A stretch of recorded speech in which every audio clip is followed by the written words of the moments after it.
Hi everyone, welcome back to another Graflex review video. For this one, we're going to be looking at this build that I've recently completed.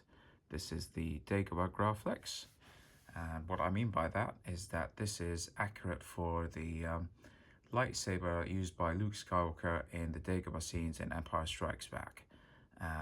This differs slightly from the hilt that he carries with him in the other scenes in the movie, Hoth and Bespin. I'll go over some of those differences a little bit later, but for now I'm just going to focus on the actual build itself and what I did to achieve this screen accurate look. So to start off, the base unit is a vintage Graflex. It is a Fulmer variant, a late Fulmer with the patent number. You can see here the tells of a late Fulmer with these two holes here in the bunny ear band, and also with the Fulmer stamping with the patent number there on the side.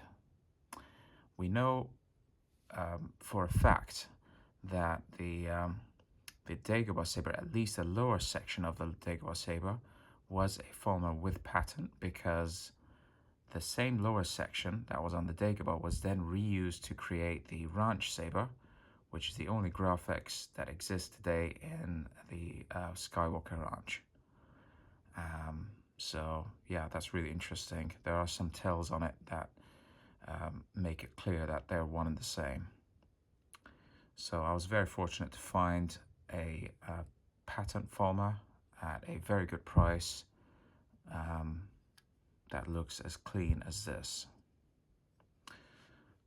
So the first thing I did was remove the red button from the top where it would normally sit, and place it in the bottom socket where the glass eye would normally sit, and that is accurate for Dagobah. On the top there's nothing.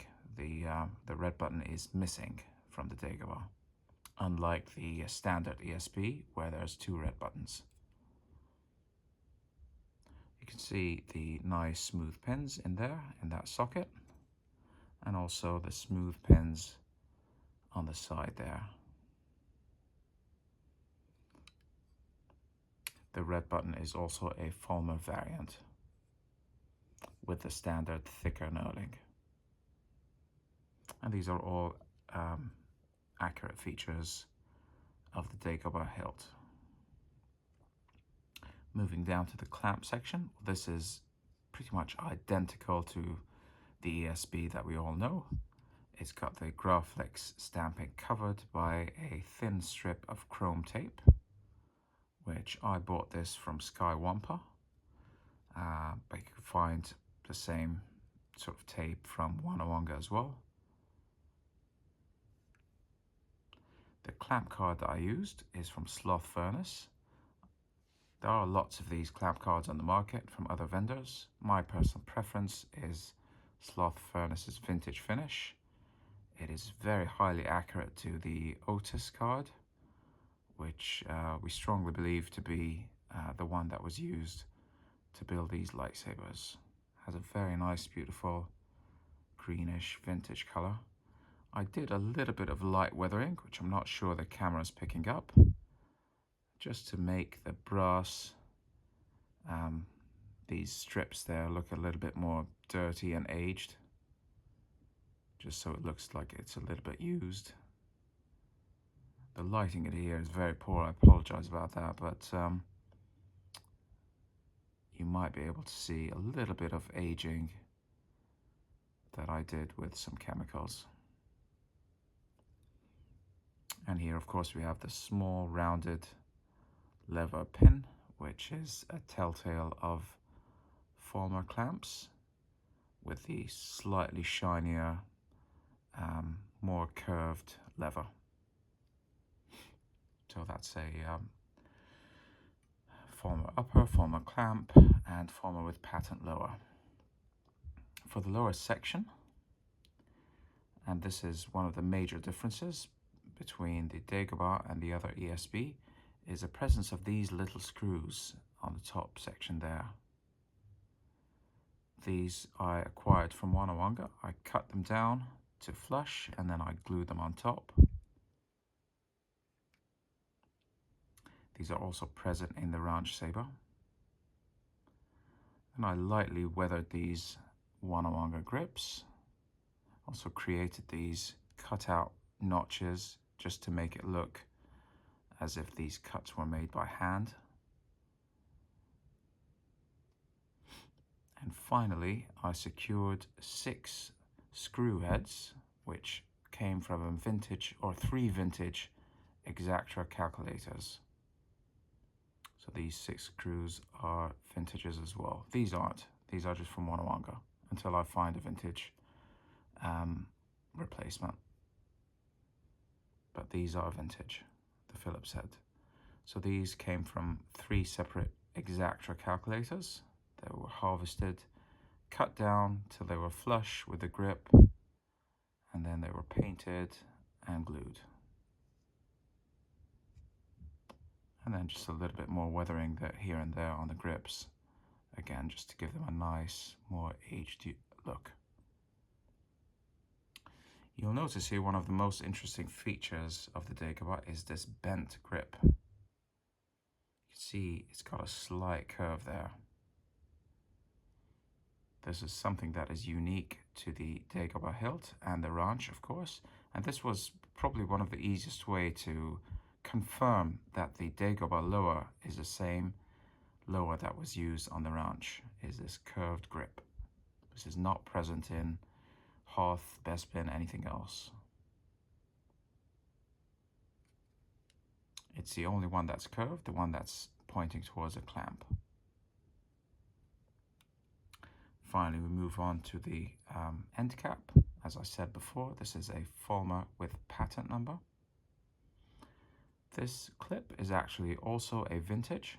It came from a vintage Cobalt camera flash. I took off the clip and I mounted it with some E6000 with a pair of 4mm rivets from Wanawanga and a D-ring also from Wanawanga. I oriented the clip in relation to that central grip and the clamp according to, there really is only one good reference photo of this hilt hung on Luke's belt in Dagobah, and it's in black and white, but it's quite clear to see that this is the correct orientation. They're not quite lined up. So it is a little bit off center here towards the left, if I'm looking at it from this direction.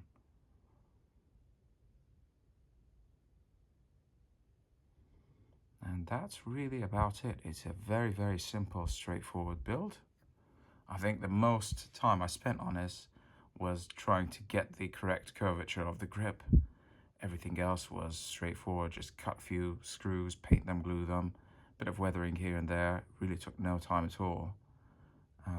So very nice, easy build. Of course, I forgot to mention, sorry about that, I forgot to mention first, I did have to remove the beer tab, but I did manage to remove it in a way that I could re-secure it if I wanted to in the future.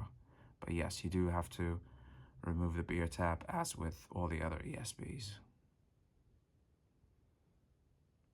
I didn't do too much damage. There is a little bit of a nick there, unfortunately, but that's the way it goes with these things, sadly.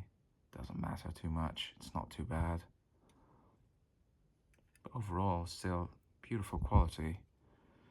It's such good condition. Really nice piece to kind of display in my Graflex shelf along with the other ones.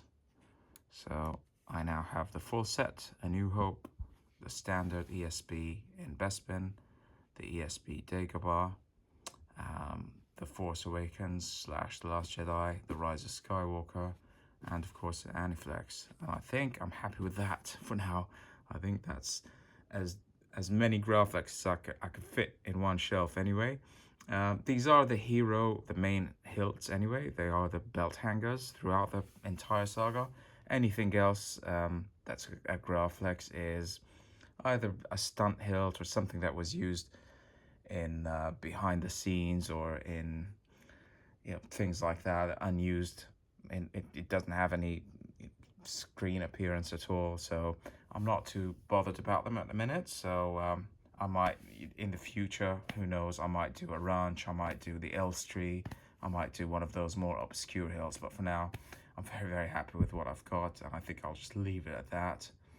I will probably do a few more Graflex videos just to compare them side by side and go over some of the differences, but for now I wanted it to be a nice quick review of what I've done for this build.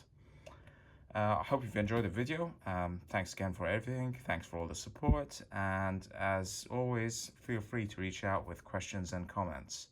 And I will see you in the next one.